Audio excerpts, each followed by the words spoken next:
सहना भवतु सहनौ भुनक्तु सह वीर्यं करवावहै तेजस्विनावधीतमस्तु मा विद्विषावहै। ॐ शान्ति शान्ति शान्तिः। शङ्करं शङ्कराचार्यं केशवं बादरायणं सूत्रभाष्यकृतौ वन्दे भगवन्तौ पुनः पुनः। ईश्वरो गुरुरात्मेति मूर्तिभेदविभागिने व्योमवद्व्याप्तदेहाय दक्षिणामूर्तये नमः। ॐ सच्चिदानन्दरूपाय विश्वोत्पत्त्यादिहेतवे तापत्रयविनाशाय श्रीकृष्णाय वयं नुमः।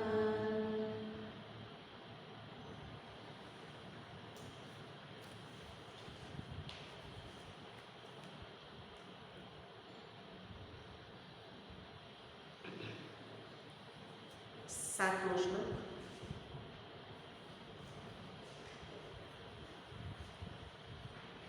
प्रणतदेहिनां पापकर्षणं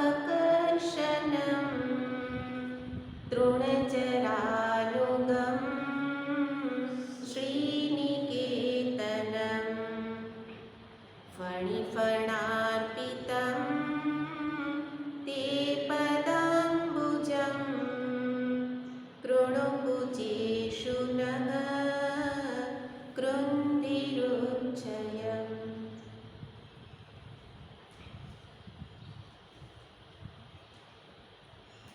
ગોપીની આંતર યથા એને ગીત દ્વારા દર્શાવવામાં આવી રહેલ છે અને એ આંતરવ્યથા દરેક ભક્તની પણ હોવી જોઈએ. પરમાત્મા પ્રાપ્તિ માટે વિફળતા એ જ બીજા સાધન માટેનું કારણ છે. ભક્તિના સાધનો તો જ કરી શકાય જો અંતરમાં પરમાત્મા પ્રાપ્તિની વિફળતા હોય અને વિફળતા માટે ભગવત પ્રેમ જરૂરી છે અને એ પ્રેમ જે ગોપીના હૃદયમાં છે એ ઉત્કૃષ્ટ પ્રેમ, સર્વોચ્ચ પ્રેમ મારા હૃદયમાં પણ પ્રાપ્ત થાય એના માટે જ આ ગીતને જાણવાનું છે કે અંતરની સ્થિતિ કેવી હોવી જોઈએ. એક સિવાય બીજા જ્ઞાન પ્રીતિ ન હોય તો એ રીતે પ્રેમ, પરમાત્મા પ્રેમ પણ એમાં પણ કોઈ વાર પ્રતિબંધ આવી શકે અને પ્રતિબંધ આવ્યો છે ગોપીના હૃદયમાં પણ. ઘમંડ, અહંકાર, દર્પ. એટલે ગોપી પોતાને જોવા લાગી. રાસલીલા દરમિયાન ભગવાન સાથે લીલા થાય છે પણ મુખ પોતાનું જુએ છે, અંતરમાં જુએ છે કે હું સૌભાગ્યશાળી. કે જેમ આપણે અરીસામાં જોઈએ તો આપણને એવું લાગે ને મારા જેવું તો સુંદર કોઈ નહીં. અરીસાને દર્પણ કહેવાય. દર્પ કરાવે તે દર્પણ. અને એવી રીતે ગોપીએ પણ પોતાના અંતરરૂપી અરીસામાં જોયું અને દર્પ થઈ ગયો, ઘમંડ થયો. દૃપ્યતે અનેન ઇતિ દર્પણ. આ દર્પણ શબ્દ સંસ્કૃત શબ્દ છે.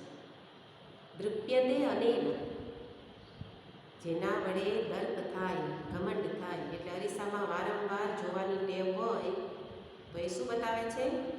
અહંકાર પુષ્ટ થાય તો એ દર્પ અહંકાર એ પરમાત્મા પ્રાપ્તિ માટે સૌથી મોટું પ્રતિબંધ છે. અને એ પ્રતિબંધ છે, ઘમંડ અહંકાર છે એવો સ્વીકાર કરવો એ પણ એક ભક્તનું લક્ષણ છે. નહીં તો અહંકાર તો છે જ, બધાને છે, પણ સ્વીકાર નથી થતો. અને જેને સ્વીકાર થયો એ ગોપી થવા માટે એટલું જ કરવાનું છે કે મારામાં અહંકાર છે. ગોપીએ સ્વીકાર્યું કે હા ભાઈ, હે નાથ, અમારામાં અહંકાર છે, પણ એનો ઉપાય કાંઈ આવો તો નથી. અંતર્ધ્યાન થઈ જાઓ. તમે તો એક સ્મિત દ્વારા પણ એ દોષને દૂર કરી શકો એમ હતા. એટલા માટે અહંકાર સ્વીકાર એ પ્રથમ સ્ટેપ છે દૂર થવા માટે. અને એ અહંકારનો સ્વીકાર આ ગીતમાં કરે છે. અને એ દૂર કરવા માટે ફરી પ્રયત્ન પણ કરે છે. સ્વીકાર કરી લઈએ એટલું પૂરતું નથી. બતાવવામાં આવે કે આવા પ્રયત્ન કરો તો કરવા પડે. ગોપી પ્રયત્ન કરે છે, પ્રાર્થના, ભગવાનની સ્તુતિ, ભગવાનના મહિમાનું ગાન, અને પોતાને કિંકરી માને છે. કિમ કરોમી, હું શું કરી શકું આપના માટે? એ ભાવને શું કહેવાય? કિંકરી. હું આપના માટે શું કરી શકું? આપ મહાન છો. તો એ પરમાત્માની મહાનતાનો સ્વીકાર એ અહંકાર દૂર કરવા માટેનું બીજું સ્ટેપ છે. પ્રથમ તો સ્વીકાર, બીજું સ્ટેપ પરમાત્માની મહાનતાનો સ્વીકાર, ત્રીજું સ્ટેપ પોતાના દાસ ભાવનો સ્વીકાર. હું દાસ છું, કિંકર છું, એ થવું જોઈએ. મહાન તો આપણે માનીએ જ છીએ, પણ એ મહાન ને હુંય મહાન. આપણી તકલીફ શું છે? એ મહાન, હુંય મહાન. જ્યારે પોતાની અલ્પતાનું ભાન, પરમાત્માની મહાનતાનું ભાન, ત્યારે પ્રતિબંધ દૂર થઈ શકે. તો ગોપી ગીત મારા અંતરના પ્રતિબંધ નિવર્તક બનવું જોઈએ. પ્રતિબંધ નિવર્તક આ ગીત છે. અને દરેક શ્લોક એ તરફ જ લઈ જાય છે. એક વખત, કારણ કે એટલો દ્રઢ અંદર અહંકાર બેઠેલો છે, આગળ એનું સ્વરૂપ જોઈશું કે ભલભલાને ઝુકાવી દીધા, મહાન ભક્તોને ઝુકાવી દીધા. એવો અહંકાર એ કાંઈ એક શ્લોકથી કે એક વારની પ્રાર્થનાથી દૂર ન થાય. એટલે તો આટલા શ્લોકોમાં વિનંતી કરવી પડે છે ભગવાનને. તો વારંવાર અહંકારને ઝુકાવવા માટે ભગવાનને પ્રાર્થના કરવાની. ખાલી બોલીને નહીં, અંતરના ભાવ સહિત. અને એ રીતે અહંકાર દૂર કરવા માટે ભગવાનના મહિમાને પણ જાણવો પડે.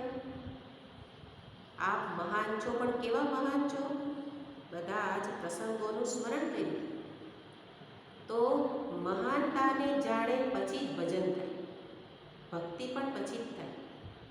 આપણે બધા ભક્તિ કરવા તો લાગ્યા, પણ ભગવાનનો મહિમા તો જાણતા નથી. એટલે ભક્તિ કરીએ, ભજન કરીએ, નામ સ્મરણ કરીએ, ને સાથે સાથે ચિંતાય કરીએ, સાથે સાથે દુઃખી થઈએ. આ કાંઈ ભજન નથી. એના મહિમાને સાંભળ્યો હોય, એના મહિમાને બુદ્ધિમાં ધારણ કર્યો હોય, ત્યારે સાચું ભજન થાય. મામ ભજંતી તે મહાત્માનઃ. ગીતાજીમાં તો એને મહાત્મા કહ્યું. મહાત્મા નસ્તુ મામ પાર્થ. ત્યાં કે છે મામ ભજંતી, મહાત્મા જ મારું ભજન કરી શકે, અથવા તો જે ભજન કરે એ મહાત્મા. એટલે મહાત્મા એટલે જે મહાનને જાણે છે. આપણે બીજી રીતે અર્થે કરેલો છે કે જેનું અંતઃકરણ મહાન છે. પણ મહાન એટલે કેવી રીતે? મહાન એવા પરમાત્માને જાણીને. એટલે પરમાત્માની મહાનતા વારંવાર જાણવી પડે. એટલા માટે તો આટલા બધા ગ્રંથો છે કે જે શું કરે છે? ભગવાનની સ્તુતિ, ભગવાનની લીલાનું ગાન કરે, જેથી એની મહિમાને આપણે ધારણ કરી શકીએ. પણ મોટાભાગના લોકો મહાનતા મહિમાને જાણ્યા વિના જ ભજન કરે છે. તો ભગવાન ગીતાજીમાં જ કે અવજાનંતી તુ મામ મૂઢાઃ માનુષીમ તનુમાશ્રિતમ પરમ ભાવમ અજાનંતઃ. મારા પરમ ભાવને તો જાણતા નથી તે મૂઢાઃ અવજાનંતી અવજ્ઞા કુર્વન્તિ. મારી અવજ્ઞા કરે છે, ભજન કરે છે પણ અવજ્ઞા કરે છે. અવજ્ઞા એટલે અવમૂલ્યન. જેટલું મૂલ્યશાળી, જેમ સવારે સત્સંગમાં જોયું કે પારસમણી છે મૂલ્યવાન છે, પણ એનું અવમૂલ્યન ચટણી વાટવામાં કરી દીધું. એવી રીતે પરમાત્મા મૂલ્યવાન છે પણ અવમૂલ્યન કરીએ છીએ. અવજ્ઞા કુર્વન્તિ, એની અવજ્ઞા કરીએ છીએ. કેવી રીતે અવજ્ઞા? તિરસ્કાર. તો કે પરમ ભાવમ અજાનંતઃ, ભગવાનના પરમ ભાવને ન જાણવું એ જ અવજ્ઞા છે. એટલા માટે પરમ ભાવ તો કયો છે? જ્ઞાત્વા ભૂતાદિ અવ્યયમ ઇતિ પરમ ભાવ. ગીતાજીના શ્લોકો તો બધા પ્રશ્નોના જવાબ આપે. પરમ ભાવ એટલે શું? ભગવાન કે અહમ અવ્યયમ ભૂતાદિ કારણમ, ભૂતાદિનું આદિ કારણ હું છું. અભિન્ન નિમિત્ત ઉપાદાન કારણ વિવર્તી કારણ વેદાંતની ભાષામાં. તો એક પરમાત્મા જ સર્વનું કારણ છે. યતો વા ઇમાની ભૂતાની જાયન્તે, એમાંથી જ સર્વનું ઉત્પત્તિ સ્થિતિ, એમાં જ લય. તો આ છે પરમ ભાવ. એ પરમ ભાવને તો આપણે જાણતા નથી અને ભજન કરીએ તો ભગવાનના મતે શું છે? ભજન નથી, અવજ્ઞા, અવમૂલ્યન છે. એટલે તો અનાદિકાળથી ભક્ત તો છીએ જ, ભજન કરતાં કરતાં તો અહીંયા પહોંચ્યા. પણ એ ભજન કેવું છે? પરમ ભાવને જાણ્યા વિનાનું. એટલા માટે તો ઉન્નતિ નથી થતી, ભક્તિમાં પ્રગતિ નથી થતી. એટલે નથી થતી તો હવે જાણ, પરમ ભાવને, પરમાત્માના મહિમાને જાણીને ભજન કરું, એને યાદ કરું, સ્મરણ કરું. એટલે ભજન કરવા માટે તો એક જ સંબંધ, ભક્ત અને ભગવાન. પુત્ર ઇત્યાદિ સંબંધ એ પરમ ભાવ નથી. યશોદામાએ પુત્ર રૂપે ભજ્યા, પણ અંતે એણે ભગવાન તરીકે જ્યારે સ્વીકાર કર્યો ત્યારે જ એની વાસ્તવમાં પ્રાપ્તિ થઈ. પુત્ર રૂપે ભજ્યા તો જીવનમાં એ રડવાનું તો ચાલતું જ રહ્યું, બીજાના વિયોગને બદલે ભગવાનનો વિયોગ. પણ પરમ ભાવને તો જાણ્યા જ. પુત્ર રૂપે શરૂઆતમાં તો બરાબર છે, ભજન કરીએ. પ્રિયતમ રૂપે ગોપીએ ભજ્યા, પણ મહિમા તો હવે જાણે છે, ઈશ્વરનો મહિમા, કે આપ ઈશ્વર છો. તો એ રીતે અહીંયા બતાવે છે કે અહંકારને, આ બધી ચર્ચા મૂળ શરૂ કરી ત્યાંથી, તો જ અહંકાર દૂર થઈ શકે જો એના પરમ ભાવને જાણીએ. એટલા માટે અહીંયા ગોપીએ કહ્યું કે આપ કોણ છો? મહાન છો. સ્તુતિ છે, અને એ સ્તુતિ કરતાં જ અહીંયા દર્શાવે છે કે અમે કેવા છીએ? નિજજન. આ પરમાત્માની પ્રાપ્તિ માટેની યોગ્યતા, અધિકારીનું લક્ષણ છે. અધિકારીનું લક્ષણ શું? કોણ પ્રાપ્ત કરી શકે? નિજજન થવું પડે. અમે તમારા છીએ, અમે તમારા છીએ, એટલે કે તમારા નિજજન, નજીકના છીએ. નિજજન એટલે નજીકના છીએ, અને નજીકના હોય એમાં તો આપ ક્યારેય પણ ગર્વને કરવા દેતા નથી. ગર્વ ટકી નથી શકતો. ઘણા બધા ભક્તોના જીવનમાં એ જોયેલું જ છે. એટલા માટે કીધું કે આપ નિજજન છો. માટે આ સ્મય શબ્દ પ્રયોગ કર્યો. સ્મય એટલે અસ્મિતા, પંચક્લેશમાંથીનો એક ક્લેશ. ક્લેશ છે અસ્મિતા. અસ્મિતા એ એક અહંકારને જ અસ્મિતા કહે છે. તો સ્મયરૂપી આ દોષને આપ દૂર કરો. એ રીતે અમારા બળથી તો આ સ્મય દૂર થઈ શકે એમ નથી, પણ આપના માટે તો જેટલું સ્મિત કરવું સહજ છે એટલું જ સ્મયને દૂર કરવાનું પણ સરળ છે. એટલા માટે અમારામાંથી આ સ્મયને હટાવો. અમારા પ્રયત્નથી નહીં થાય, અમારા બળથી નહીં થાય. બે પ્રકારે વિચારસરણી છે આપણા લોકોને. એક વિચારસરણી છે હું કરી લઈશ, હે મોટાભાગના શું કહેશે, એ તો બધું ભગવાનને પ્રાર્થના કરવી એ તો કાયરતાની નિશાની છે. પુરુષાર્થ કરો, પૌરુષવાદી, બસ હું જાતે કરી લઈશ, મારે ભગવાનની જરૂર નથી. એવા પૌરુષ બળને કહેવાય દૈત્ય બળ. બે પ્રકારે અહીંયા બળ બતાવે છે, એક દેવ બળ, એક દૈત્ય બળ. દૈત્ય બળની વિચારસરણી એટલે કે દૈત્ય અને દેવ એ ક્યારેક જ આવે અને ભગવાન એને મારવા આવે એવું નથી. અત્યારે આપણામાં જ આ દૈત્ય અને દેવ બળ રહેલા જ છે, જેની વિચારસરણી આવા પ્રકારની છે કે હું મારા બળથી બધું જ કરી લઈશ. એ વિચારસરણી કોની છે? વિરોચન, બલિ, હિરણ્યાક્ષ, હિરણ્યકશિપુ. આપણને એની સાથે સરખામણી કરે ગમે તો નહીં, પણ વિચારસરણી એવી છે કે મારે ભગવાનની જરૂર નથી, હું કરી લઈશ, એમાં જે અર્થ આવી જાય. એટલા માટે એ હતા તો બળવાન, બધા ખૂબ બળવાન હતા દૈત્યો. આ જેના નામ લીધા એ બધા ખૂબ બળવાન હતા અને ઘણી વાર દેવતાઓ ઉપર વિજય પણ મેળવેલો છે. એવું નહીં કે પોતાનામાં બળ નહોતું, ખાલી ડંફાસ મારતા હતા એવું નહોતું, બળ હતું અને પોતાના બળે ઘણા બધા વિજય મેળવેલા પણ હતા. પણ એટલા વિજય મળવા છતાં પણ પરાજિત જ કહેવાયા. એટલા વિજય મળવા છતાં ક્યારે એની પૂજા નથી થતી. થાય છે પૂજા? ક્યારે એની હિરણ્યાક્ષની પૂજા કરી? હિરણ્યકશિપુ તો કે હોળિકા દહન કરીએ તો આપણે પ્રહલાદજીને યાદ કરીએ, હિરણ્યકશિપુની પૂજા નથી કરતા.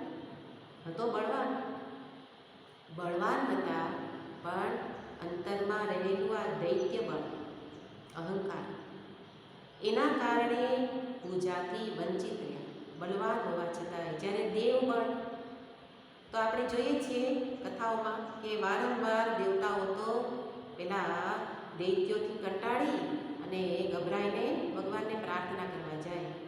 ભગવાન કે હાલો હું આવું છું, હું આવું, ચાલો આપણે પેલા સમુદ્ર મંથન કરીએ, પછી એને બોલાવો, પછી એમાંય કપટથી ભગવાને દેવતાઓને વિજય કરવા પડે. આટલી બધી મહેનત ભગવાન લે ત્યારે દેવતાઓનો વિજય થાય, પણ ભગવાનની સહાયથી વિજય મેળવેલો છે એટલા માટે દેવો પૂજાય છે. દેવોની ખરેખર તો હાર છે, દેવો તો પરાજિત છે, એનામાં એટલું બળ નથી, પણ છતાંય દેવો પૂજાય છે. કેમ? ભગવાનની સહાય લીધી. એટલે શ્લોકો તો હમણાં ફટાફટ અર્થ થઈ જાય, પણ અંતરમાં ડોક્યું કરવું પડે કે આપણે કોના બળે ચાલીએ છીએ. મારું કંઈ બળ નથી, ભગવાન આપનું જ બળ છે. બલવંતઃ, આપ બળવાન છો. તો આ બધું મહિમાનું ગાન છે. અને એટલા માટે દૈત્ય બળ અને દેવ બળ એ બંનેને જાણી અને એમાંથી દેવ બની રહેવું અંતરની વૃત્તિ છે, દૈવી વૃત્તિ. તો એને અહીંયા દર્શાવ્યું કે એનાથી શું કરો? અમારા સ્મયને હટાવો. તો એ રીતે અહંકારને જ દૂર કરવા માટેની પ્રાર્થના છે કે જે અહંકાર અનેક રૂપે પ્રગટ થાય છે. કેટલાક રૂપ છે જે આપણા જીવનમાં, કારણ કે નહીં તો શ્લોકોમાં ગોપીઓનો અહંકાર તો દૂર થશે પણ આપણો નહીં થાય. એટલે અહંકારના રૂપને જાણવું પડે. છે અહંકાર હંમેશા અનાત્માને જ આશ્રિત થઈને રહે છે. અહંકાર હંમેશા અનાત્માને જ આશ્રિત થઈને રહે છે, એટલે કે બીજી વસ્તુ ઉપર જ આધાર રાખે. એને કોકનો ટેકો લેવો પડે. કોઈ કહે કે ચાલ તું સરસ ગાય છે, ભજન ગા. ભજન તો ગાયું. ભજન ગાયા પછી પૂરું થાય એટલે કાન તરસતા હોય. શેના માટે તરસે? કોઈ તાળી પાડી, કોઈ વખાણ કર્યા, સરસ ગાયું એવું કીધું. આ શું છે? ભજન ગાયું, પણ અહંકાર તો છે. ભજનથી અહંકાર તો દૂર થયો નહીં, એટલે કે અહંકારને બીજાની તાળી ઉપર આધાર રાખવો પડ્યો તો મજા આવી. કોક મને કહે કે સરસ ગાયું ત્યારે મને આનંદ આવે, પણ મોર ગાય છે, નાચે છે. જંગલ में मोर नाचा किसने देखा? કોઈ ન જોવે, પણ મોર નાચે છે. કોઈ ગાય, કોઈ નાચે, કોયલ ગાતી હોય, મોર નાચતો હોય. એનામાં ને આપણા ગાવામાં ને નાચવામાં ભેદ છે. એના માટે એવું કહેવાય એ નાચે છે આઉટ ઓફ જોય, અને આપણે ગાઈએ કે નાચીએ એ ફોર ધ જોય. એ આનંદની અભિવ્યક્તિ રૂપે નાચે છે. આનંદ મળી ગયેલો છે એને પ્રદર્શિત કરવા નાચે છે. આપણે આનંદ મેળવવા માટે નાચીએ છીએ કે ગાઈએ છીએ. આટલો ભેદ છે. આપણે મજા, કોઈ કહે તો મજા, એનો અર્થ શું? મજા ગાતી વખતે નહોતી, પણ પછી મજા. જ્યારે એને તો મજા જ છે એટલે તો જંગલમાં નાચી દઈએ. ટોળા હોય કે ન હોય, કોઈ જુએ કે ન જુએ, કળા કરી દઈએ. જ્યારે આપણા માટે તો, એટલે અહંકારનું બીજું લક્ષણ એને પ્રદર્શન કરવું છે. પ્રદર્શન ગમે છે કે લોકો મને જુએ, લોકો મને સાંભળે. એટલે તો હવે તો અત્યારે તો કંઈ ટોળા ભેગા કરવાના નથી, એટલે પછી મોબાઈલમાં જોઈએ કેટલા લાઈક મળ્યા. એ શું છે? પ્રશંસાની ઈચ્છા. કેટલા લાઈક મળ્યા અને કોને મળ્યા એ સફળ નથી. સફળ કોણ છે? જે આનંદ માટે કરે. અત્યારની સફળતા શું છે? પછી આનંદ. આટલા લોકો લાઈક કરે તો આનંદ. તો આપણા અહંકારને જાણવો હોય તો આ તોને જાણી લેવાનું. આમ કરું તો આનંદ, આમ જોઉં તો આનંદ, અહીંયા જાઉં તો આનંદ. આ તો છે શું છે? અહંકારનું રૂપ છે. અને એટલા માટે આપણા વ્યવહારમાં આપણા અહંકારને પહેલાં જોઈએ, પછી જ દૂર થઈ શકે. અને એ દૂર ન થાય તો પ્રાર્થના કરીએ. તો અહીંયા એ રીતે અહંકારની શિથિલીકરણ માટે પ્રાર્થના કરતા કહે છે, અમે કેવા છીએ? પ્રણત દેહી. પ્રણત દેહી. એ જ વસ્તુ દેહને ઝુકાવે એટલે કોણ? અહંકારને ઝુકાવ્યું. પ્રણત દેહી નામ, એ બહુવચન શબ્દ પ્રયોગ છે. દેહી નામ. દેહી નામ એટલે કોક એક મનુષ્ય માટે જ નથી કહ્યું, પણ દેહી એટલે જે કોઈ શરીરધારી. શરીરધારી એટલે સર્વેશામ જીવાનામ. બધા જ જીવો આવી જાય, બધાને શરીર છે. કોકનું પશુ શરીર, કોઈનું પક્ષી શરીર. કાક ભૂષુંડીજી, ગરુડજી, નંદી, જટાયુ, આ બધા દેહી જ હતા, પ્રણત હતા. એ બધા જ અહીંયા આવી જાય. એટલે કોઈ પણ પશુ, પક્ષી, મનુષ્ય એટલે કે સંગાતાભિમાની. શાસ્ત્રની ભાષામાં જેણે પોતાના કાર્યકરણ સંઘાતમાં અભિમાન કરેલું છે એ દેહી. એવા જીવો એ શું કરે છે? પ્રણત. એ આપના ચરણમાં ઝૂકે છે. તો કેટલાક ચરણના વિશેષણ અહીંયા બતાવેલા છે, જે બહુ મહત્વના શબ્દ પ્રયોગ છે કે આપના ચરણ કેવા છે? પાપ દર્શન. થોડો અર્થ આપણે જોયો, પણ પણ હજી પાપ શબ્દને સમજવો પડશે. કર્શન શબ્દ જુઓ તમે, શ છે. શ એટલે પેલો શ, આપણે જેને એવો કહીએ મીંડાવાળો શ, બીજે બધે મીંડાવાળો શ. કર્શન છે ને મીંડાવાળો શ છે, ફાડ્યો શ નથી, ષટકોણ શ નથી, પણ શબ્દ પ્રયોગ શું છે? પાપ કર્ષણમ. બે રીતે શબ્દ છે, કર્ષણ કર્ષણ. અહીંયા શ મીંડાવાળો છે, એનો અર્થ છે કર્ષણ એટલે ક્ષીણ કરે, કર્ષતી ક્ષીણ કરે, અને કર્ષણ ખેંચવું. કૃષ્ણ એની અંદર કયો છે? શ, ષટકોણ શ. તો એનો અર્થ શું થશે? કર્ષતી, આકર્ષતી, ખેંચે છે, બધાને ખેંચે, પોતાની તરફ આકર્ષે. અને અહીંયા કર્ષણ, તો કર્ષણ એટલે ક્ષીણ કરવું.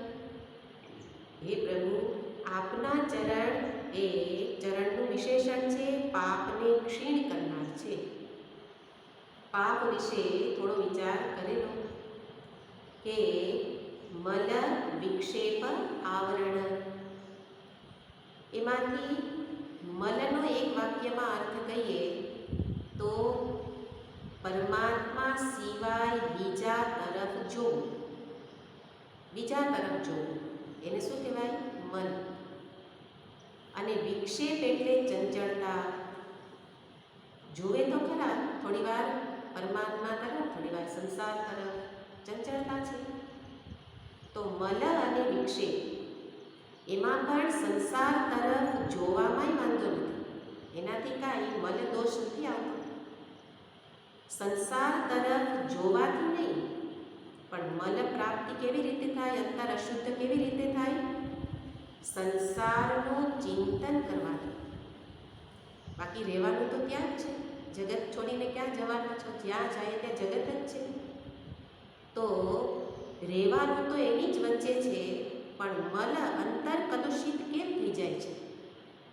ચિંતન નામ અને રૂપનું જ ચાલે છે, સંસારનું જ ચિંતન ચાલે છે. ઇવન અત્યારે ભગવાનની વાતો સાંભળતા હોય તો પણ મન તો ચિંતન કોનું કરે છે? એનું જ. કારણ મલ દોષ છે, અશુદ્ધિ છે, એટલે એકાગ્ર નથી થવાતું. તો એ સંસારમાં રહેવું તો બધા જ રહે છે. ભગવાન પણ આવીને એમાં જ રહેલા, મહાત્માઓ પણ એમાં જ રહે છે, ભક્તો પણ એમાં જ રહે છે, પણ ચિંતન એવું નથી. એટલે મન દોષ દૂર કરવા ચિંતન બદલવું પડશે.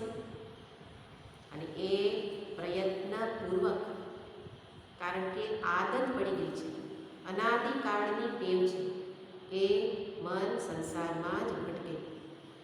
એટલે આવા કોઈક શબ્દનો સહારો લઈ ચિંતનને બદલવું પડશે. મલદોષ, ગોપીમાંથી મલદોષ દૂર થયેલો છે. તમે જુઓ જ છો કે કૃષ્ણ સિવાય મનમાં કોઈનું ચિંતન નથી, એટલા માટે મલ નિવૃત્તિ છે. વિક્ષેપ દોષ, ચંચળતા. તો જેમ મલ એટલે જેમ કહેવાય ને કે ઘરમાં રહેવું એ ખરાબ નથી, પણ ઘરમાં રહીને ઘરનાને મનમાં રાખવા એ મલદોષ કરે. ઘરમાં રહું પણ મારા મનરૂપી ઘરમાં કોને વસાવવું? ભગવાનને. તો મલદોષ દૂર થાય. તો એ રીતે મલ નિવૃત્તિ અને વિક્ષેપ, ચંચળતા, એની નિવૃત્તિ ગોપીઓને થઈ ગયેલી છે. એટલે એમણે કહ્યું કે પાપ કર્ષણ એટલે અમારા તરફથી તો પ્રયત્ન અમે કરી લીધો, મલ વિક્ષેપમાં જીવનો પ્રયત્ન કરવો પડે, પણ આવરણ, ત્રીજો દોષ પાપ, એની અંદર પરમાત્માની કૃપા જ જોઈએ. એટલે કહે છે કે હે પ્રભુ, આપ હવે પાપ કર્ષણ, પાપને ક્ષીણ કરો, આ આવરણને ભંગ કરો, સન્મુખ થાઓ. કારણ કે અમારા માટે આપના દર્શન એ જ મુખ્ય વસ્તુ છે, બીજા કોઈ દર્શનની ઈચ્છા નથી. પણ દર્શન એ કેવા કરવા છે? ત્રણ પ્રકારે દર્શન થશે. એક ચર્મચક્ષુથી, એક જ્ઞાનચક્ષુથી અને અહીંયા ગોપી કરે છે એ પ્રેમ ચક્ષુથી. પ્રહલાદજી, ધ્રુવજી એ બધા ભક્તોએ ચર્મચક્ષુથી દર્શન કરેલા બહાર. જ્ઞાનીઓ દર્શન કરે છે જ્ઞાન નેત્રથી અંતરમાં. પણ ભક્ત એ જે પ્રેમી ભક્ત છે એને તો જે અંતરમાં છે એ અંતરમાં દર્શન કરીને સંતોષ નથી મળતો. એટલે કે છે અંતરમાંથી હવે બહાર પ્રગટ થાઓ. એટલે અંદરે દર્શન કરવા છે ને બહારે દર્શન કરવા છે. એ છે પ્રેમ ચક્ષુ. પ્રેમ અંતરમાં પણ છે અને ચક્ષુમાં પણ પ્રેમ જ છે. એટલે ગોપી કહે છે કે આ આવરણ ભંગ કરો. એક આવરણ રહેલું છે એને દૂર કરી આપ પ્રગટ થાઓ. એ રીતે પાપ કર્ષણ, તો પાપ દૂર થવા માટેની પ્રાર્થના થવી જોઈએ.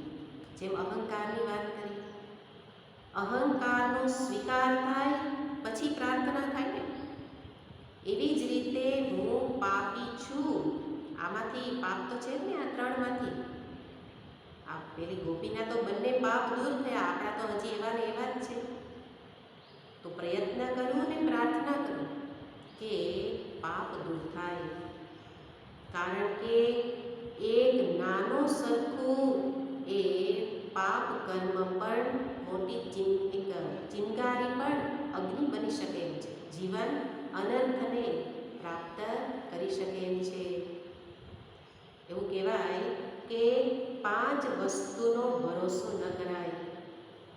એ નાનું હોય ત્યાં જ એને દૂર કરવાનું. એક તો પાપ, રોગ, શત્રુ, ઋણ. પાપ, રોગ, શત્રુ અને ઋણ અને કહેવાનું જે ચિનગારીની વાત કરી અગ્નિ. તો એ 5 છે એ જ્યારે શરૂઆત હોય ત્યાં જ એને સંભાળી લઈએ તો મોટું સ્વરૂપ ધારણ ન કરે. અગ્નિ તડકો છે ત્યાં ઠારી નાખો. ઋણ છે, અત્યારે તો અનુભવ છે બધાયનો કે પહાડ જેવડા ઋણ થાય અને પછી જીવન પૂરું કરવું પડે. એને બદલે થોડુંક ઉધાર લીધું. આમ તો ઉધાર ન કરવું એ જ બરાબર છે, યોગ્ય છે. પણ ઉધાર લીધું, થોડુંક છે, પૂરું કરી દો, પૂરું થઈ જાઓ. ઋણ થોડું હોય ચૂકવી દો.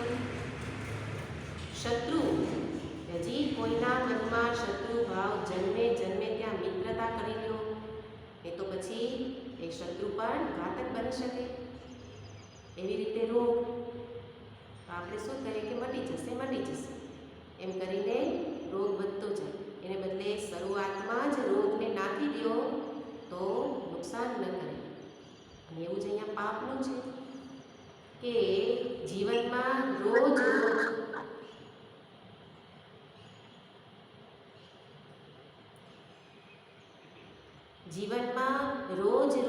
પાપની કબૂલાત કરતા જઈએ અને રોજના પાપને ધોઈ નાખીએ. કારણ કે ભેગા થઈ જશે પછી તો પતનની સીડી તૈયાર જ છે. એટલા માટે ગોપીઓ કહે છે પાપ કર્ષણ, હે પ્રભુ પાપને આપ ક્ષીણ કરો.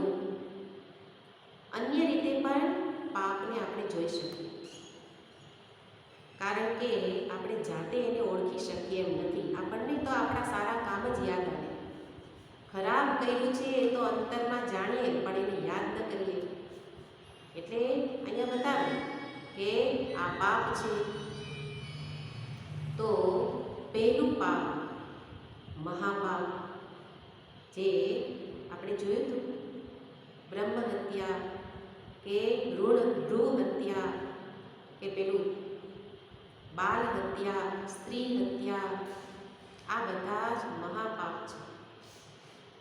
જે મહાપાપ એનું ફળ તો શાસ્ત્ર બતાવે જ છે. પણ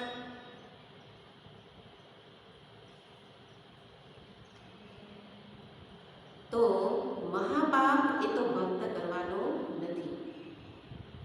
મહાપાપ પછીનું બીજા પ્રકારનું પાપ. આટલા પાપમાંથી આપણે ક્યાં છીએ જોવાનું, જીવનને જોવા માટેની વાત છે. તો કે છે મહાપાપ તો નહીં થાય.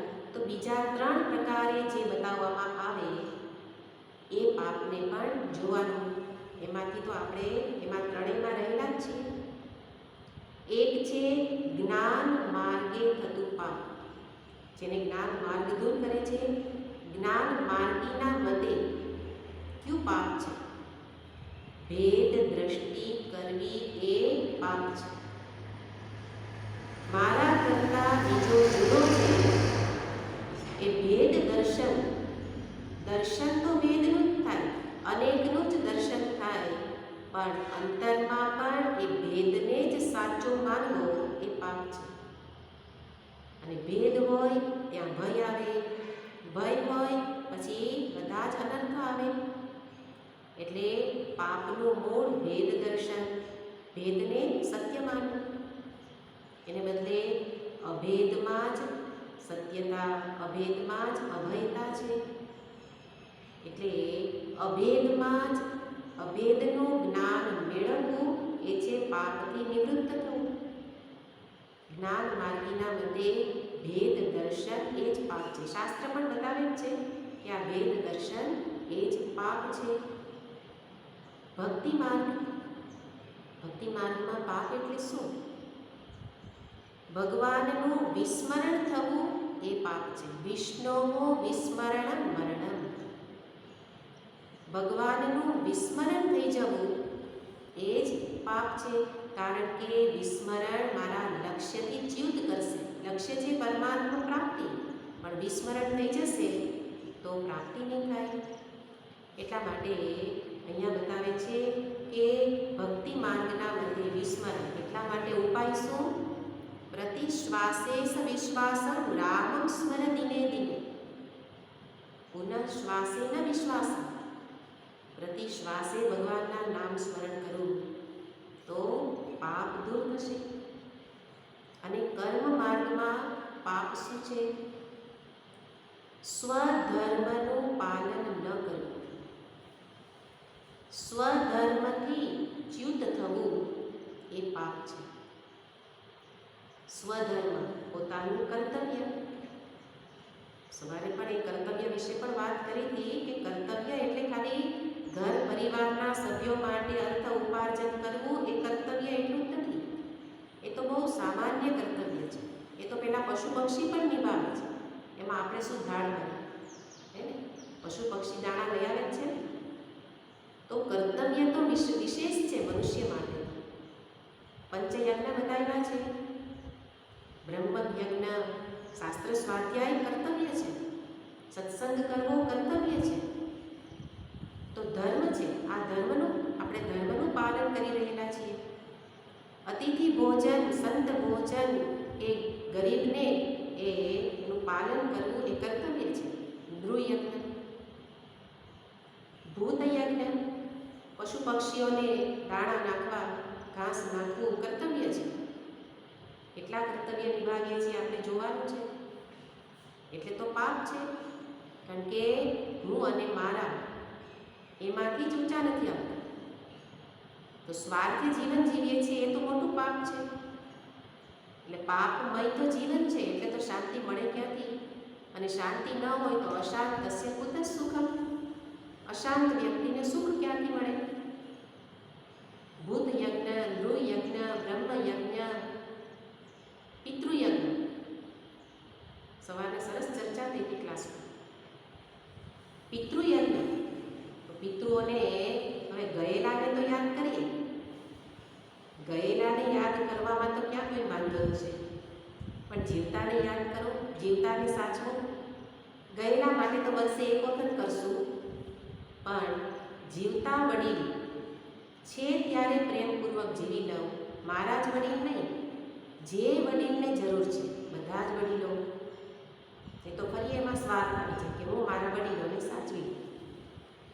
પિતૃયજ્ઞ તો આશીર્વાદ પ્રાપ્ત થાય. તો ભૂત યજ્ઞ, દેવ યજ્ઞ, પૂજા પાઠ ઇત્યાદિ રોજ કરવાના બધા નિયમ છે. તો આ 5 ધર્મ કર્મનું પાલન જે નથી કરતો એ સ્વધર્મથી ચ્યુત થાય છે. સત્સંગ નથી કરતો એ શું છે? પાપ છે. સ્વધર્મ પાલન નથી કર્યું. તો સ્વધર્મ પાલન જ્યારે ન થાય ત્યારે એ કર્મ માર્ગીના મતે પાપ છે. દૂર કરવા માટે શું કરવાનું? એ પંચયજ્ઞ કરવું, કર્તવ્ય પાલન કરવું. કેવી રીતે કરવું? ધર્મના ભાવથી, સ્વાર્થે નહીં, પરમાત્મા ભાવથી, ઈશ્વરાર્પણ ભાવથી મને સોંપવામાં આવેલું છે. તો એ રીતે પાપ થાય જ છે અને રોજ રોજ પાપ થવા છતાં કબૂલાત નથી થતી, પાપ દૂર થવાના પ્રયત્ન નથી થતા, તો અધોગમન તો નિશ્ચિત જ છે. એ રીતે અહીંયા ગોપીઓ તો આટલી મહાન છે તોય પ્રાર્થના કરે છે કે આ એક આવરણને દૂર કરો. આપના ચરણમાં એવું સામર્થ્ય છે. ભગવાનના ચરણનું સામર્થ્ય તો આપણે જાણીએ છીએ કે સાક્ષાત ચરણ તો આપણે જોયા નથી, પણ ચરણમાંથી નીકળતી વહેતી ગંગા, ભગવાનના ચરણમાંથી જ વહે છે. તો એ ગંગાજીમાં સ્નાન કરીને પાપથી મુક્ત થવાય છે. તો ભગવાનના ચરણમાં તો કેટલું સામર્થ્ય છે. ચરણમાંથી વહેતી પ્રગટ થનારી ગંગામાં આટલું સામર્થ્ય હોય, પણ ગંગાજી પણ કોનું પાપ દૂર કરે? જેને ગંગાજીમાં શ્રદ્ધાપૂર્વક સ્નાન કર્યું, વિશ્વાસ હોવો જોઈએ. નહીં તો એને જળ, આપણે તો ગંગા નદી કહેવાય, ગંગાને નદી ન કહેવાય, ગંગાનું પાણી ન કહેવાય. જેમ પૂજા કરતા હોય ને તો શું કહે? પાણી. પૂજામાં ભગવાનને ચડાવવાનું પાણી ન બોલાય, એને જળ બોલાય.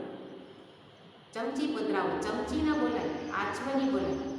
આ બધા આદરપૂર્વક સન્માન માટેના શબ્દ પ્રયોગ છે. ચમચી હું ખાવે ચમચી, તો કે ચમચી પધરાવો, પાણી લઈ આવો, પાણી ચડાવો. પાણી ચડાવવાનું ન હોય, જળ ચડાવો. એમ ગંગાજી, ગંગા માં છે, ગંગા નદી નથી. નદી શબ્દ પ્રયોગ ગંગા તટે રહેનારા કોઈ પણ વ્યક્તિ એને નદી બોલશો એટલે ગંગાજીના અપમાન બરોબર લાગે. ગંગાનું પાણી નથી. તો એવો ભાવ, આદર ભાવ હોય, સન્માન હોય, તો એ જ ગંગાજી એ સ્નાન કરવાથી પણ પાપને દૂર કરે. ત્રિભુવન તારેણી, ત્રણે ભુવનને તારનારી છે. તો એ રીતે અહીંયા ભગવાનના ચરણમાં સામર્થ્ય છે એને દર્શાવ્યું. પણ કોના પાપ દૂર કરશે? પ્રણત દેહી, જેનું અભિમાન ઝૂકેલું છે. પ્રણત દેહીના પાપ કર્ષણમ શ્લોક આપણા માટે બહુ મહત્વનો છે, જીવન ઉપયોગી છે. તૃણજરાનુગમ શ્રીનિકેતનમ, આપ તો કેવા છો? આટલા મહાન છો છતાં પણ એટલા જ સરળ છો. એટલા મહાન હોવા છતાં પણ ગાયોની પાછળ તો ખુલ્લા પગે ચરાવવા નીકળી પડો છો. એ જ ગાયો નહીં, જે તમારી સમક્ષ વાછરું રૂપે હોય એ બધા જ, એ બધાને સરળતાથી પ્રાપ્ત થાવ એવા છો.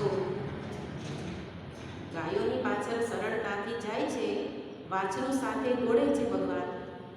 એવી જ રીતે આપણા માટે અર્થ શું થશે? તો કે હું પણ ભગવાનનું વાછરું બની જાઉં. વાછરું બનીને રહું તો ભગવાન મારી સાથે સાથે રહે. પણ હું મહાન મોટો, આટલી પદવી, તો ભગવાન દૂર રહે, વાછરું બનવું પડે. એટલે કે છે કે આપ તો ગોચારણ, એવા ગોચારણની લીલાનું અહીંયા સ્મરણ કર્યું કે આપ કેવા છો? તૃણજરાનુગમ શ્રીનિકેતનમ. એટલે તમે જુઓ, બે વસ્તુને, બંનેને વિપરીત વસ્તુ બતાવે છે. એક અત્યંત સરળ સુલભ ગોચારણ, એની લીલા બતાવી, અને એનાથી પણ દુર્લભ વસ્તુ બતાવી શ્રીનિકેતનમ. છતાંય આપના ચરણ તો લક્ષ્મીજી પૂજા કરે એવા ચરણ છે, દુર્લભ ચરણ છે. લક્ષ્મીજી જ સેવા કરે, આપણે કરી ન શકીએ એવા દુર્લભ છે. સુગમ છે છતાંય દુર્લભ છે. કોના માટે દુર્લભ? જે પોતાને મહાન ગણે એના માટે દુર્લભ, અને જે વાછરું બની જાય એના માટે સુલભ. પોતાના અંતરની સ્થિતિને જોવાનું કે ભગવાન સુલભ છે કે દુર્લભ છે. તમે વૈકુંઠમાં બેઠા છો, મૃત્યુ પછી આવું એવી ઈચ્છા હોય તો પછી લક્ષ્મીપતિ ભલે રહ્યા, પણ મારે તો અહીંયા જ મેળવવા છે, તો કે તો હું વાછરો બની જાઉં. બે વસ્તુ છે, એવા આપના ચરણ છે. શ્રીનિકેતનમ, લક્ષ્મીજી પણ આપણે કરીએ કથા તો એવું બતાવે કે લક્ષ્મીજી તો ભગવાનના હૃદય પર વાસ કરે છે. એટલે શાસ્ત્રમાં વર્ણન છે કે ભગવાને લક્ષ્મીજી માટે શ્રી વત્સનું ચિહ્ન ધારણ કરેલું છે હૃદય ઉપર. પણ ભગવાને તો હૃદય ઉપર એટલે ધારણ કર્યું કે મારા દર્શન કરે તો કાંઈ મારા માટે તો કોઈ આવતું નથી, તમારા માટે જ આવે છે, એટલે હૃદય ઉપર રાખવું તો દર્શન તમારા કરે, તમે પ્રસન્ન થાઓ અને અર્થ ઉપાર્જન સારી રીતે કરે. તો લક્ષ્મીજી કે ના, મારે એવી જરૂર નથી, મને આપના હૃદય પર નહીં, આપના ચરણમાં સ્થાન આપો. એટલે ચિહ્ન ધારણ હૃદય પર કર્યું, પણ લક્ષ્મીજીનો વાસ ક્યાં છે? ભગવાનના ચરણમાં. એટલે લક્ષ્મીજી જોઈતા હોય તો ભગવાનના ચરણની સેવા કરવી પડે, કારણ કે લક્ષ્મીજીને એ પસંદ છે. શ્રીનિકેતનમ, આપના ચરણ કેવા છે? શ્રીનું આશ્રય સ્થાન છે. એવા શ્રીથી યુક્ત આપના ચરણ, એવા સુંદર સૌભાગ્યશાળી ચરણ, પણ જ્યારે જરૂર પડે ત્યારે એવી લીલા પણ કરો. ફણીફણાર્પિતમ તે પદામૃજ, ફણીધર કાલીય નાગ, તો કે જરૂર પડી કે કાલીય નાગ એ સર્વ જીવોનું અહિત કરતું હતું, ગોપ બાળો, તો ત્યારે ભગવાને એ ફણી, ભગવાન કાલીય નાગના ફેણ ઉપર ચડીને નૃત્ય પણ કરી શકે એવા આપના ચરણ. અહીંયા ખરેખર જોવા જાઓ તો આ એક ધ્યાન શ્લોક છે. ગોચારણની લીલાનું ધ્યાન કરીએ, ફણીધર કાલીય નાગ દમનનું ધ્યાન કરીએ, કેવું સુંદર ધ્યાન છે કે ભગવાને, એટલે કહેવાય કે ઇતિહાસમાં એક અને માત્ર એક જ આ અદ્ભુત નૃત્ય થયેલું હતું, કે એ નૃત્ય પહેલાં પણ ક્યારેય નહોતું થયેલું, પછી પણ ક્યારેય નથી થયું. કેવું નૃત્ય? સામાન્ય નૃત્ય કરતાં કંઈક જુદા પ્રકારનું. સામાન્ય નૃત્યમાં કોઈક સ્ટેજ ઉપર નૃત્ય થાય, મંચ હોય, જ્યારે અહીંયા ભગવાનના નૃત્યનો મંચ કયો છે, સ્ટેજ કયું છે? કાલીય નાગની ફેણ ઉપર નૃત્ય કર્યું. એટલે સામાન્ય સ્ટેજ કરતાં જુદું સ્ટેજ છે, અલૌકિક નૃત્ય છે. સામાન્ય નૃત્યમાં સામાન્ય જન બધા જોવા આવે, સામાન્ય જન મૃદંગ અને ગીત નૃત્ય ઇત્યાદિ એ બધા સાધનો વગાડે, કોઈ ગીત ગાય, કોઈ સાધનો વગાડે, પણ બધા સામાન્ય લોકો હોય. જ્યારે ભગવાનના આ નૃત્યમાં વિમાનો ઉપર ચડીને દેવી દેવતાઓ આવેલા, પ્રેક્ષકો કોણ છે? દેવી દેવતાઓ. પુષ્પવૃષ્ટિ કરેલી અને સાથે બધા કિન્નર ગંધર્વ ઇત્યાદિએ મૃદંગ ઇત્યાદિ વાજા વગાડેલા. તો સંગીત એ કિન્નર ગંધર્વનું હતું, એવું નૃત્ય હજી સુધી થયેલું નથી. અને ગીત ગાનારો કોણ? તો કે દેવી દેવતાઓએ તો દર્શન કર્યા અને વાદ્ય વગાડ્યા, ગીત એમણે નથી ગાયું. ગીત કોણે ગાયું? કદાચ તમને યાદ નથી, પણ ગીત ગાયું નરસિંહ મહેતાએ. જળકમણ છાંડી જાને બાળા, સ્વામી અમારો જાગશે. તો ગીત પૃથ્વીલોકના માણસે ગાયું, અને આ એટલે અલૌકિક નૃત્ય, ધ્યાન માટેનું એક સુંદર આ ધ્યાન શ્લોક તરીકે લઈ શકાય. સુંદર નૃત્ય છે કે નરસિંહ મહેતાએ ગાયું. અને સાથે નાગણીઓ પ્રાર્થના કરે, બેઉ કર જોડી વિનવે સ્વામી, મૂકો અમારા કંથને, વિનંતી કરી. તો ત્યારે જોવાનું એ છે કે ભગવાને વિનંતી, નાગણીઓની વિનંતીથી નાગને મારેલો નથી, માર્યો નથી. નાગણીઓ પહેલાં તો બહુ સમજાવ્યા હતા, પણ ભગવાન તો એમ કાંઈ જાય નહોતા.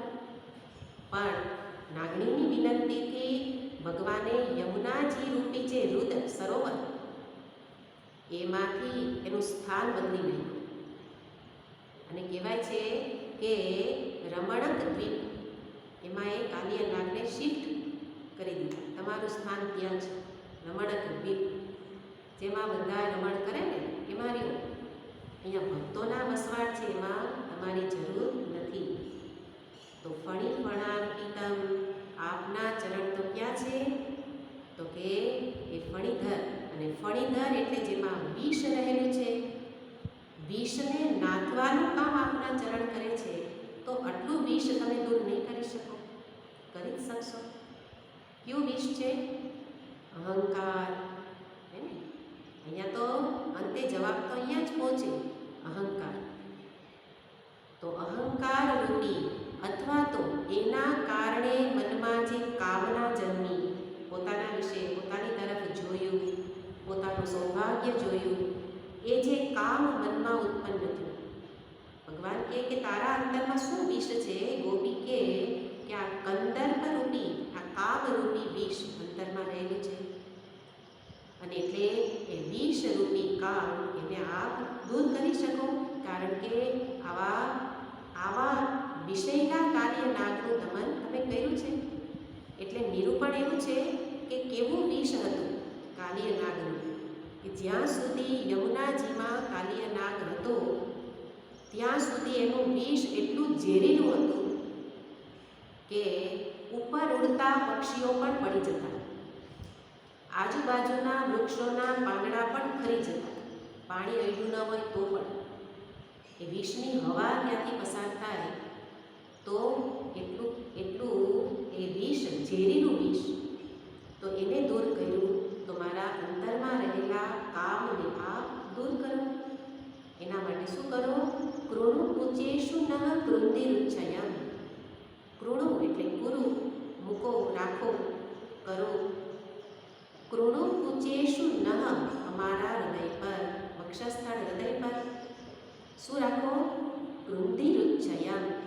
એ કામને દૂર કરવા આપના આ ચરણને બદરાવો. એનો અર્થ કામને દૂર કરો. આપણને વિચાર આવે કે ગોપીના હૃદયમાં કામ હોઈ શકે? ગોપી તો સામાન્ય સ્ત્રી નથી. તો ત્યારે શ્રીધર સ્વામી ટીકાકાર એના વિશે સ્પષ્ટતા કરે છે કે ગોપીએ તો પોતાના ઉપર આરોપ ઓઢી લીધેલો છે. અંતર તો નિષ્કામ છે, પણ કામના કૃષ્ણના મનમાં હતી. કઈ હતી? આવાહન કર્યું, બંસીનાદ કર્યો, આવો આવો રમવા આવો. તો રમવા આવો તો ભગવાન જીવને બોલાવે જ છે ને. તો ભગવાનના અંતરમાં કઈ કામના છે? જીવો મારી તરફ આવે. તો ભગવાનને સુખી કરવા માટે ગોપીઓએ પોતે કામિની છે એવું સ્વીકારી લીધું અને પછી પ્રાર્થના કરી કે આ કામને દૂર કરો. વાસ્તવમાં ગોપીના હૃદયમાં તો કોઈ કામ નથી. એમ જુઓ તો ભગવાન નિષ્કામ છે અને ગોપી પણ નિષ્કામ છે, પણ આપણા હૃદયમાં રહેલા કામને દૂર કરવા આ પ્રાર્થના છે. કારણ કે પહેલા કહ્યું કે કાલિય નાગને ભગવાને મારેલો નથી, દૂર કરેલો છે, બીજા સ્થાનમાં બદલી દીધો છે. એવી જ રીતે જેમાં વિષરૂપી કામ એ તો બધાના હૃદયમાં છે જ, માર્યો નથી, સૂતો છે. આપણને લાગે કે અત્યારે તો મને કોઈ ઈચ્છા નથી, પણ પરિસ્થિતિ આવે એટલે પેલો જાગે. એટલે સૂતેલો છે એ ગમે ત્યારે જાગી શકે. ભલભલા ઋષિ મુનિઓની તપસ્યાનો ભંગ પણ થયેલો છે. એટલે કામનો નાશ નથી થયેલો. એટલે કહેવું પડે કે કામને નાથો, એને પકડો. કારણ કામદેવ જીવિત છે અને એટલા માટે તો કૃષ્ણની શરણમાં જવું પડે. કારણ ભગવાન કૃષ્ણના પુત્ર છે પ્રદ્યુમ્ન, કામદેવનું સ્વરૂપ છે. એટલે અત્યારે તો નહીં, પણ પહેલાં તો પુત્રને પિતાની શરણ રહેતી હતી. એટલે ભગવાન કૃષ્ણની સમીપ પ્રાર્થના કરીએ તો કામદેવ પકડ મારીએ. એટલે પ્રાર્થના કરવી પડે આપણા માટે કે અંતરમાં સૂતેલા કામને નાખી દો, આપ પકડી રાખો, આપની શરણમાં લઈ લો.